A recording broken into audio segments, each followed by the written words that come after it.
ये कहानी है एक ऐसे श्राप की जिसने स्वर्ग की संपूर्ण समृद्धि को छीन लिया। एक ऐसे मंथन की जिसमें कशीर सागर से जगत की सबसे अद्भुत संपत्ति प्रकट हुई और एक ऐसे रूप की जो न सिर्फ धन और सुख का प्रतीक है बल्कि समृद्धि का असली अर्थ भी सिखाता है। देवी कमला समुद्र से उत्पन्न हुई शक्ति जो शांति और संपत्ति का आशीर्वाद लेकर प्रकट हुई। लेकिन क्या आप जानते हैं कि इस अद्भुत उत्पत्ति के पीछे दुर्वासा ऋषि का श्राप था?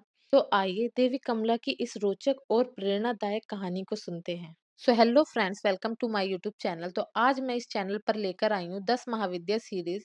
इस सीरीज में हम आपको फेस आर्ट के साथ फेस आर्ट के पीछे की स्टोरी भी बताएंगे। तो अगर आप इस सीरीज को देखना चाहते हैं तो इस चैनल को सब्सक्राइब करना ना भूलें और जिन लोगों ने पहले से सब्सक्राइब कर रखा है वो वीडियो को पूरा जरूर देखें। पुराने शास्त्रों में कहा गया है कि संपूर्ण ब्रह्मांड की उत्पत्ति और संरचना एक महान शक्ति के द्वारा हुई है। शक्ति के 10 रूप हैं जिन्हें हम 10 महाविद्या कहते हैं।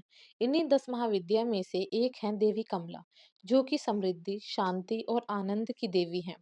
देवी कमला को श्री लक्ष्मी का रूप भी माना जाता है, जो संपूर्ण संसार की माता है। लेकिन देवी के इस रूप की कहानी में एक गहरा आध्यात्मिक रहस्य छुपा हुआ है। आइए उस रहस्य को जानने के लिए इस कहानी की यात्रा पर चलते हैं। देवी कमला का रूप अति दिव्य है। वह कमल के फूल पर विराजमान रहती हैं, जो कि शुद्धता का प्रतीक है। उनके चरणों में समृद्धि की धारा प्रवाहित होती है। उनके 4 हाथ हैं जिनमें सोने के सिक्के और कमल धारण किए हुए हैं, जो कि साधना और समृद्धि का प्रतीक है। इनके दोनों तरफ 4 हाथी खड़े हुए हैं, जो कि माता के ऊपर जल प्रवाहित कर रहे हैं। देवी कमला सिर्फ भौतिक संपत्ति की देवी नहीं है, बल्कि आध्यात्मिक समृद्धि का भी प्रतीक है। उनकी शक्ति से व्यक्ति का मन और चित्त दोनों शुद्ध और संतुलित हो जाता है। कथा अनुसार एक बार दुर्वासा ऋषि, जो कि अपने क्रोध और श्राप के लिए प्रसिद्ध थे, एक सुंदर फूलों की माला लेकर स्वर्गलोक गए और वो फूलों की माला उन्होंने इंद्रदेव, जो कि स्वर्गलोक के शासक थे, उन्हें भेंट की। पर जो इंद्रदेव थे, जो कि अहंकारी थे, उन्होंने उस माला को अपने हाथी ऐरावत के गले में डाल दिया। लेकिन ऐरावत ने उस माला को तोड़कर जमीन पर गिरा दिया और उसे पैरों से कुचलने लगा।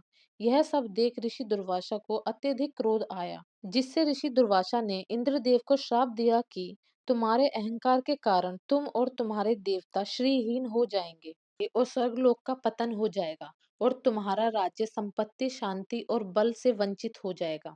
और ऋषि दुर्वासा के इस श्राप के प्रभाव से माता लक्ष्मी देवलोक छोड़ पाताल लोक चली गईं, जिससे देवलोक श्रीहीन हो गया और देवता कमजोर पड़ने लगे। और मौका देखते ही असुर राज बाली ने स्वर्गलोक पर हमला कर दिया और अपना अधिकार जमाना शुरू कर दिया, जिससे देवताओं का संपूर्ण राज्य असुर राज बाली के कब्जे में आने लगा।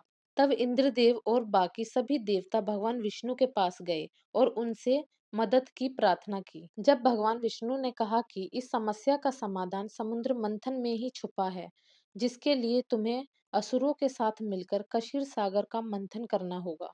और भगवान विष्णु की सलाह पर देवता और असुर दोनों समुद्र मंथन के लिए तैयार हो गए।